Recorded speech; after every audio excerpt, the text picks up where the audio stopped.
Hello, everybody, and welcome to this episode of True Crime Time for Wednesday, August 27th. That can't be right. Wednesday, August 27th, 2025. Holy shit, it's almost over with, right? And I'm Woody Overton. I'm Cindy Overton. And we're bringing y'all the heat, the neat meat, the treats, the downleats. Shit, You're so sweet. I was rapping before. Rapping was rapping. All right, real quick, and I did not want to go long on this time. Hashtag justice for Bradley. Hashtag justice for AO. Hashtag justice for Miss Barbara. And hashtag justice coming for Haley, right? Never forget Courtney Coco or Mary Pusho or the other ones that we've assisted in and solved, and never forget that less than one. Then there's over 100,000 cold cases in the United States, and less than 1% ever get solved. And the longer they're cold, the harder it is to solve, right? So for those of you who continue to comment, wish you'd hurry up and solve it, why don't you take that to your sheriff's office? They have a full department full of investigators and computers, and they actually fucking live there, and they know the bad guys and girls in this story. But guess what? I know it too, but I'm just me. And I'm working, I got some awesome people that are actually helping me that are from there, run down different things and stuff like that. So shout out to them. But this case will get solved. These cases will get solved when they're supposed to. That being said, messages. I mean, y'all look, we were literally just sitting here. My phone went off with another tip, and it's all day, all night, and from all angles. Messenger, I mean, it's 313 RLC tip, but we get more through other channels than we do on the tip line. And some, it takes all kinds of people to make the world go round. And I've proven this to you. And yesterday, I got the longest text message I've ever received in my entire history of my life. Yeah. Like 30 minutes to read this motherfucker. Yeah. And it was putting me on blast the whole way through. 5 specific different times. I'm pretty sure this dude was on meth, because there's no rhyme or reason to the gibberish. But other than to call me out personally 5 different times on not reading this earlier message, which I didn't see. But anyway, so I responded in kind, and I responded nicely. I said, thank you very much. And if I missed your message, I apologize, and blah, blah, blah. But as to your personal text to me, you can go fuck yourself. Yeah. Don't ever contact me again, motherfucker. That's really paraphrasing it. Yeah. So I said, I'm a Christian, not a pacifist. Yeah. Fuck you. I got other shit to do. Then later on, we get this multi-page email from this other woman who's blaming me for the fucking her daughter being involved in the murders. I know. And you know what? I'm gonna read that motherfucker. I'm not gonna read it today. I don't know how you're gonna read it because it's ineligible. Like, it's almost comical, except for the fact that, hey, here's a public service announcement for you people. Meth is bad. You should not contact an investigator and dump your soul to them when you've been smoking meth all fucking day long. And I can't. That's the one I'm. But hey, the good. I know that Sin's been is. I have to show her some of these. She didn't have enough time in the day to read all of them and understand all the different angles that I'm working. But some of them I just have to show. So it's craziness, and it is what it is. But I'm gonna start. If you're gonna take the time to send me a 10-page message, and pretty sure you're zonked out of your mind, I'm gonna take this time to start sharing it. So how about that? But everybody else calling in your tips, everything's been fire. It's love. We got to proceed, and we are doing so. That being said, let's get on some true crime time for Wednesday and put a smile on your face. Ladies first. It's time for Family Matters. So on August 19th, a Idaho teenager in Caldwell, Idaho, called 911 after discovering that her father, who was 51 years old, Delbert Cornish, was armed and acting aggressively inside their home. Delbert tried to prevent his son from leaving the home, and the teenager managed to escape unharmed and alert authorities. Responding officers found an 18-year-old girl who was later identified as Hope, and her nickname was Onyx, and she was the daughter of Delbert, and she was found dead in the residence.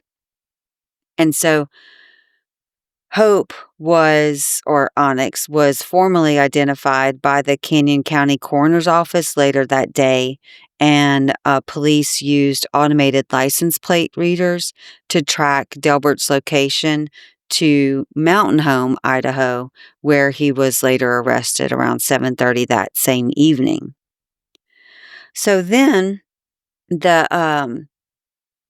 according to the probable cause affidavit, Delbert confessed to becoming very distressed after hearing about the bullying his children had been facing.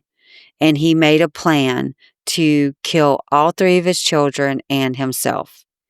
And that plan had reportedly been delayed because the family's oldest child was incarcerated.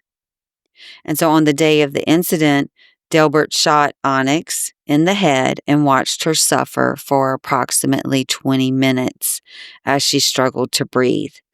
He later wrapped her body in a pride flag, telling police he intended it as an honor, knowing it held significance to her.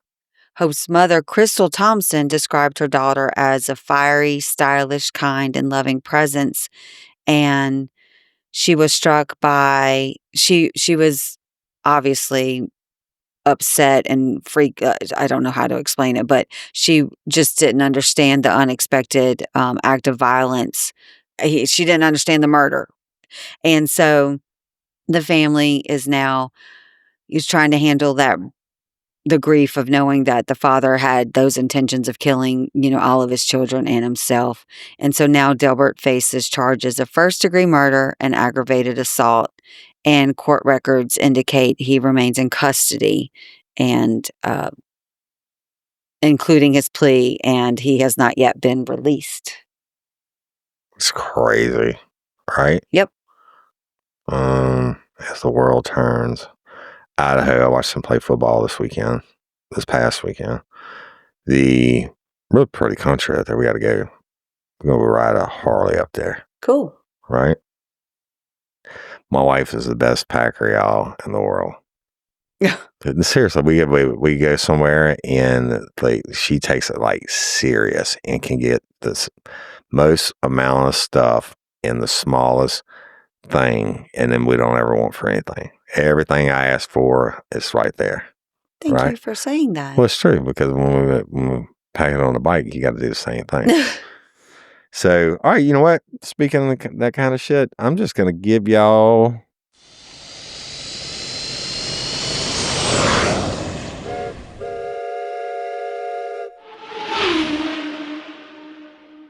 to lighten it up a little bit. I'm going to give you the shortest story I've ever given. Serious. Okay, great. All right. So we're going to Orlando Airport. It's a big one, right? And it's a very, very busy, very, very busy hub. And of course, Southwest Airline flies there. And we all know the process. TSA recommends you show up 2 hours early for your flight. That's a story for another day. And you get there and you check in and check in your luggage. And I always make me uncomfortable. And then they print the ticket things out and I have to stick them to the thing myself. You know what I'm talking about? Like luggage? Yeah. And to check luggage in. Well, you don't usually do that. I do that for you. I know. So why is it making you uncomfortable? Because it just makes me like panicky. Panicky for me because I'm the one that's declaring it. People, well, you don't always travel with me. The probably the last time I had to do it was on Haley's case. But anyway, so Southwest, it's busy AF and all that's going on. Well, airports are just not very nice places. They're very expensive. It's kind of exciting when you're going somewhere. Kind of sucks when you get home and you got to wait on your luggage and shit, right? But when you're going somewhere, it can piss you off. And tell me what incandescent means.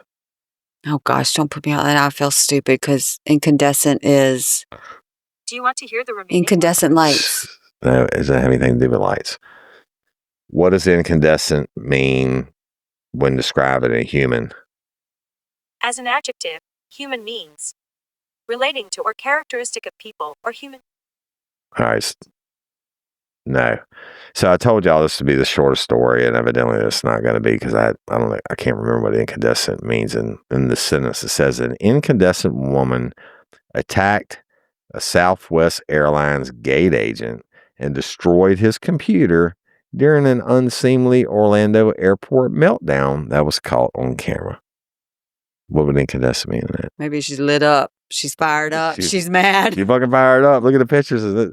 She jumps the counter and smashes this dude's computer. What the fuck? You think you're not going to jail? And so the unidentified female flew into a rage at the Florida travel hub after being unable to make 3 flights in a row on standby. And this is according to eyewitness Peter Tuberville. And you know what? I don't have anything else on the story. Okay. It just ends. So I told you it was going to be a short one, but let's talk about that for a second. I understand, and I've been there. You don't get your first flight for whatever weather or whatever the fuck. I've been in there. The second flight. This bitch just said, she was like, the third one was, that's it. That's a deal breaker. Now I'm going to climb this counter and whoop your ass and destroy the Southwest Airlines computer. She's got a ticket. So ticket to jail. Yeah, I don't know what else happened, but you know what? Your airport has police for a reason. And yes, and they're not security guards, not TSA people. I'm talking about live police officers. Like I went to the academy with. They're the one for Baton Rouge Airport. So there you go. Don't do it. Don't get incandescent. Yeah, don't get incandescent. I can't wait to get incandescent. They're not getting incandescent email. All right. Good to see you laughing. All right. Well, you got incandescent a few minutes ago. But that was off camera. Nobody knows about that. They know now. All right. So there you have that. And let me tell you something real quick. Right? This is pretty interesting. It's time for worldwide crime. We're going down to Mexico. And the authorities driving down the road in Mexico, and what did they find? Drugs. Nope. Dead body. How many? 3. 6. So they found 6 severed heads along a road in a part of central Mexico where such extreme violence is rare, according to what the prosecutor said. The remains were first reported by drivers using a road that links the states of Puebla and Tlaxcala. And another head and other human remains were found in the western city of Colima on Tuesday. The heads found at Tlaxcala were those of men, and the prosecutor's office has announced it's going to investigate. Wow, good. Local media said at the site of the grisly find, there was a pamphlet blaming the violence on a settling of scores between gangs that rob fuel. Yeah, they evidently rob fuel. They have the cheapest gas down there. I know, cheap as fuck. So messages are often left on victims' bodies by cartels seeking to threaten their rivals or punish behavior they claim violates their rules. Both Puebla and Tlaxcala are home to gangs that deal in drugs and fuel. But these states are not new to this kind of extreme violence, more common in other parts of Mexico, which is, everybody knows, with daylight shootings and everything else, killing police officers, what have you, right? So, however, in recent months, bodies have been found in areas near the border between the two states. These are the Mexican states, not the United States, y'all. Extreme violence, such as decapitation, is more common in the northern states and along the Pacific coast. I mean, it's not fucking funny, but it is. Your fucking violence, your murder rate is so high and it's so bad that they can tell you what part of the country that you hit. Your head's more likely to get chopped off of, or your dick's going to get chopped off over here in this state. This is what they do over there. Over here, they cut your arms off, and over here they put your balls in your mouth and hang you from a bridge. Fuck me, right? So on June 30th, authorities found 20 bodies along a road in northwest Sonoma State. Very familiar with Sonoma. 5 of them were headless. The Sonoma cartel out there in Vernon Parish. In April 2024, authorities in Mexico found 7 bodies, with 5 of them decapitated and another completely dismembered, with a message on each corpse in a car left in the middle of a traffic on a main expressway. I'm not talking about country roads, take me home shit. We're talking about biggest expressways they got. We just get them out, chop them up, and jump in another car, leave them a note. So anyway, in April 2022, the severed heads of 6 men were reportedly discovered on top of a Volkswagen, abandoned on a busy boulevard in southern Mexico. According to local authorities, a warning sign was reportedly strung from 2 trees was also found at that crime scene. The gruesome scene, they said. The month before that, 6 heads and other body parts were found on the roof of a car on the main street of Chilapa in the southern state of Guerrero. Around 480,000 people have died in drug-related violence around Mexico since 2006. Almost 500,000 people. What in the fuck? At what point do you say enough's enough? And you couldn't kill that fucking many people if the Chinese invaded Mexico. At some point, your government needs to grab their balls and be like, you know what? We're just going to kill y'all. We're going to kill you, all of it. But this law is supply and demand, and people be dirty over there. But here we go. Last week, Mexico sent 26 high-ranking cartel figures to the United States in the latest major deal with Trump administration, as American authorities ratchet up pressure on criminal networks smuggling drugs across the border. Earlier this month, Mr. Trump directed the military to target drug cartels in Latin America. A source familiar with the matter confirmed to CBS News, and it's not clear if or when the military could take action. I'm pretty sure he's not going to stay there. He's a cinnamon, not cinnamon. Yeah. But Mexico's President Claudia Sheinbaum responded saying there would be no invasion of Mexico. Hey, Madam President, your country's already invaded just from the inside. 480,000. I'm so fucking glad we didn't buy a place down there. I know. I really am. I know. That shit is just ridiculous. And you just go down there and have so much fun when I was a younger man with my friends, and you live there on the border, and just go down there and party our ass off and just get tore up from the floor up and have a great cheap time. And it was a big deal, but we didn't worry about anything. I'm talking about early 90s. And we, you just go over there and party too, but nothing. Nowadays, fucking even the local cops will cross that bitch to get a bottle of aspirin, and it could be $1 million cheaper than the one in the US. They're like, fuck you, I'm not doing it. Yeah. Because they kill everybody. They do.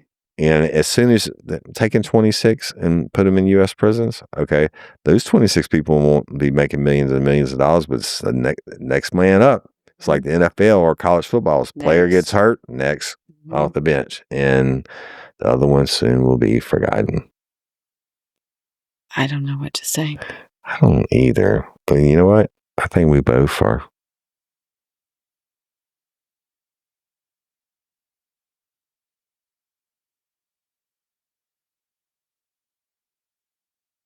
All right, resetting.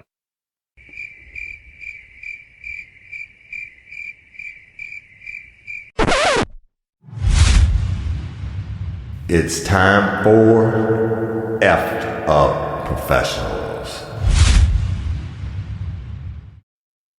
We're going to Missouri for this effed up professional. Missouri.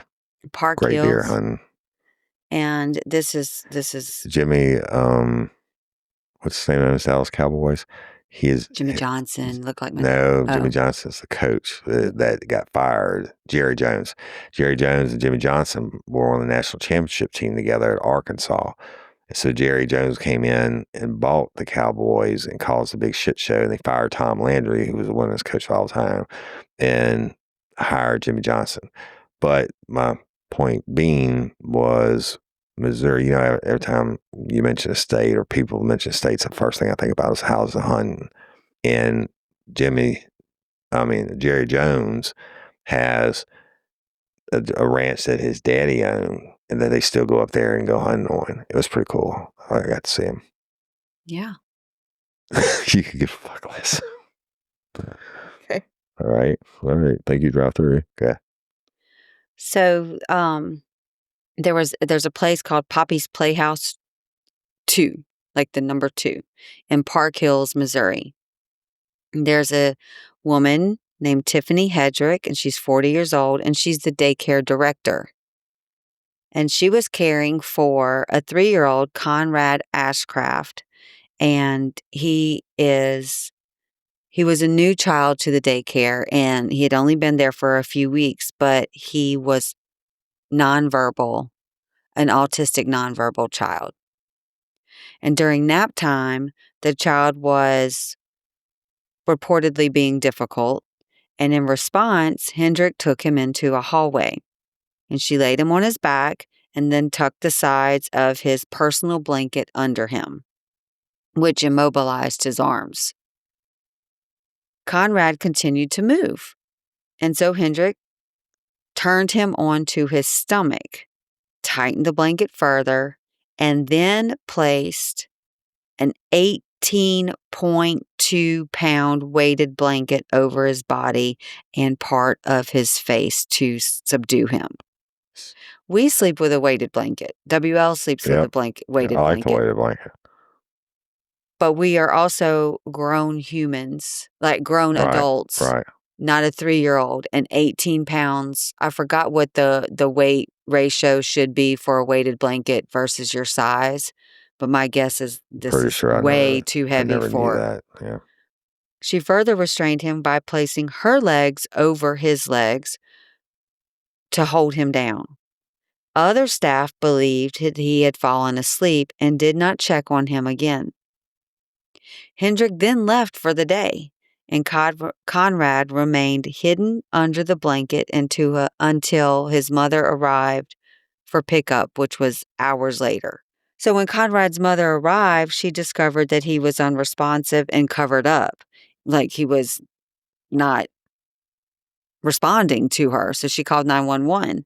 And when the emergency responders arrived, they declared him dead at the scene. Mm. So the death was later determined to be from asphyxiation caused by the weighted blanket and restraint. The Missouri Department of Elementary and Secondary Education conducted an investigation and has since revoked the daycare's license. A grand jury indicted Tiffany Hendrick on August 14th, charging her with second-degree murder, abuse or neglect of a child resulting in death, and armed criminal action for the restraining of him, I guess. Hendrick pleaded not guilty and is currently being held without bond. Conrad's parents filed wrongful death lawsuits against Hendrick and the daycare's actual owner. And former city council member Spring Gray, also, she filed a complaint against him alleging negligence, improper training, and failure to recognize Connor's distress.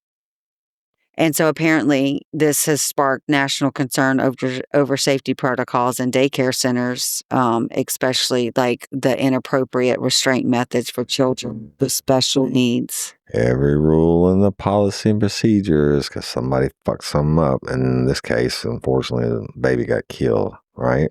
But they will have new policy procedures. That place isn't going to be open anyway. I mean, you did that to my kid. I'm certainly not, or to the kid that's in my kid's daycare. I'm not fucking bringing my shit back over there. No. Right? So, interesting. Hey, to perform prayers for the victims. Yes. Right? Don't be weighing them down with a weighted blanket. Some people just need to be punched in the mouth. That's not, I mean, I don't think that's on the level, like, I'm looking at my map about the death penalty. This is just stupidity, Yeah. right? And more negligent than anything else. But that person, instead of the death penalty, I think they should line them up in the wall and let everybody that love that baby just knock the shit out of them.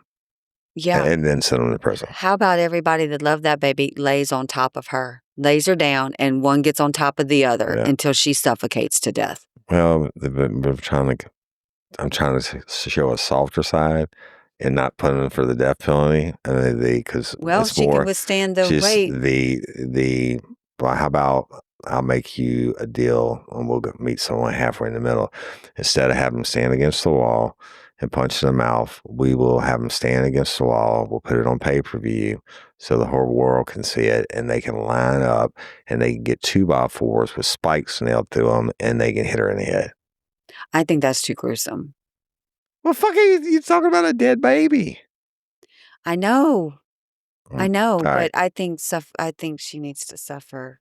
Joran van der Sloot, do you remember him? How do you not remember him? The people that listen to us right now, the lifers that weren't even born when this case went on. I guess so, because we have nieces that didn't know about Natalie Holloway. Mhm. I remember, I'll never forget it. I was at the beach in Gulf Shores when it happened, and it was the daily coverage. His dad was the lawyer and the judge and all that shit, and searching for Natalie and all that. And I really, really, really, I mean, you've heard me say this before. I always want to work that case. Like I don't have enough to work, but so ultimately, y'all, Joran van der Sloot, murdered Natalie Holloway, even though they never found her body. And he tried to blackmail the mama and years later saying, give me X amount of dollars and I'll take you to where the body was and blah, blah, blah, whatever. They got him on some charges on that. But then he gets found leaving a hotel room where he murdered another girl that he picked up in a casino, kind of like, he picked up Natalie at the bar. Anyway, finally got his ass in prison, right? And he was probably a decent looking dude when he was younger. But I mean, we're talking back in the 90s now, and I keep forgetting how fast time goes. Yeah, I can't that I'm actually old now. But so he's old too. But what do you think life is like in a prison down there in Buenos Aires or wherever the fuck he's at? Probably not that great. Yeah, well, let me tell you all about it. You ready? Sloot's time behind bars has just gotten even worse. van der Sloot was initially jailed in 2012 after pleading guilty to the murder of Stephanie Flores. He strangled her in a hotel room in 2010. Speaking in court about the murder, van der Sloot told the judge, "Yes, I want to plead guilty. I wanted from the first moment to confess sincerely. I truly am sorry for this act. I feel very bad." Van der Sloot was sentenced to 28 years in prison for Flores' murder. He then received an additional sentence for the Natalie Holloway murder case. After Holloway disappeared in 2005, the case took the world by storm, and even Dr. Phil got involved. Somebody said, "Oh, that's Joran van der Sloot. He likes to prey upon young female tourists." Van der Sloot became a prime suspect, but repeatedly denied that he was involved in her disappearance. In 2006, van der Sloot told ABC News, "The last time I saw her, she was sitting on the sand by the ocean." Years went by, but authorities could never get him to admit to any wrongdoing. He killed my sister. Who's to say he's not going to snap and kill somebody else? Then in 2023, van der Sloot was extradited from Peru to the U.S. because he faced extortion and wire fraud charges for taking money from Holloway's parents after telling them he would reveal the location of her body, although he ultimately never did. In order to get a lighter sentence for these charges, van der Sloot revealed the disturbing details of her murder. He admitted that he kicked Holloway hard enough to knock her out after she refused his sexual advances, then picked up a cinder block and hit her with it. He said that after killing her on the beach in Aruba, he put her into the water, and that was the last that he ever saw her. The confession turned out to be more shocking than anyone anticipated, yet it still led to a lighter plea deal for van der Sloot. He was ultimately sentenced to 20 years for extortion, a term that was set to run concurrently with his sentence for Flores' murder. However, his time in prison has likely been worse than many thought it would be. In April 2024, while serving his sentence at Peru's Chayapalca prison, van der Sloot was attacked by two inmates. Once the fight broke out, More inmates joined in before prison guards could intervene. Vandersloot was seen by medical professionals following the incident, despite only suffering minor bruises and cuts. Reps from the prison refused to reveal too many details from the attack, but shared with the New York Post that Vandersloot wouldn't face any repercussions because he didn't start the fight. Vandersloot's experience in Chayapalca was a complete 180 from what his prison time had been like just months prior. In October 2023, it was reported that he was living a cushy life in prison. Peru's prison system allows inmates to wear their own clothing. He bounced from Peruvian prison to Peruvian prison and reportedly had access to the internet, television, and a cell phone at certain locations. At one point, Vandersloot even felt cocky enough to threaten a prison official. Jordan Vandersloot threatened to kill the warden of the prison where he had been serving a 28-year term. Besides all the amenities to which Vandersloot had access, he also struck up several romantic relationships with women on the outside. A February 2024 report in the New York Post revealed that Vandersloot was reportedly having sex with 3 different women. When asked about these relationships by the Post, a spokesperson for Peru's National Penitentiary Institute responded, "He was approved for conjugal visits. He has the same rights as any other prisoner." He told me at one time that he could play online gambling. He had a cell phone for a while. He called me. As shocking as this may seem to the public, it doesn't seem like much of a surprise to a former childhood friend who shared, "He's a player and has always been a player. Women have always been attracted to him for some reason." So while Vandersloot's time in prison has been bizarre by U.S. standards, at least he remains behind bars, paying the consequences for taking the lives of 2 young women. Well, there you have it. And that case has always fascinated me. It's good to know that Mr. Vandersloot, I mean, nobody wants to give it to being approved in prison. Mm-hmm. But obviously, when they get to have sex with females, And they get a phone, and phones and they get computers yeah. and whatever. But then they swung him. I guess he threatened that warden, and they swung him to a nasty Peruvian prison. But he's got 28 years. Yeah. Hey, that's almost time. Think about it. I'm thinking it was like 97, then 2007, 17. Fuck, it's coming up like now. Watch this. When is Joran Vandersloot scheduled to get out of prison? Okay, I found this on the web for when is your Vanderlei scheduled to get out of prison. Check it out. All right, so it says Joran Vandersloot is scheduled for release from prison in Peru on or about June the 10th of 2028. They have stepped up the game a bit. It's 2045. Oh, I'm pretty sure I'll be dead by then. no, you're not. Yeah, because the 2000. It's 20 years from now. 2000, I was 30. And then 21, I'm 55. Is it 20 years? It's 25 right now, into 45, that would be 20 years. So you'll be 75 years old. Oh yeah, I'll be still be kicking. I'll be deer hunting somewhere. Anyway, there you have it. So he's got, and one thing they didn't mention in that story, he's also got a drug trafficking violation. In 2021, he was sentenced to an additional 18 years for smuggling drugs into prison. Yeah. Pretty cool, right? Yeah, And then, so cool. Peruvian law prohibits prison sentences exceeding 35 years for non-life sentences. So that's why they had to add all these different charges to him. And there you have it. So rest in peace, all the people he killed. At least he's fucking locked up. You know what I mean? So I don't know. I don't know either. But that's it. I don't have anything else. Y'all, you know what? This is, and I've said this before, I'll say it again. There's a couple of weeks a year that traditionally people just don't tune in to podcasts. Mm-hmm. And that is Labor Day weekend, the end of summer, because I'm sure y'all all at the beach partying and hanging out and watching the grandbabies, whatever it is, whatever age range you're in, doing what you do, or by a swimming pool and barbecuing for this week. And so you got that. And then, of course, Thanksgiving week's kind of tough. It's in the beginning of Thanksgiving week's okay, but then Wednesday through that Sunday, you're just, might as well not even podcast. And then Christmas Eve and Christmas week, and then New Year's is a little bit better, and the 4th of July depends when it falls. Mm-hmm. So, And around here, Mardi Gras oh yeah, that's true. or Easter. But they all catch up. They always Yes. catch up. And Yes. so when I say that week is slow, I mean I don't mean the show is slow and you don't get the numbers eventually. It's slow, but anyway, love y'all. Have some fun. Wear some sunscreen. Eat some barbecue. And you got anything else? Nope. Woody Overton. Cindy Overton. We'll holler at y'all later. Peace.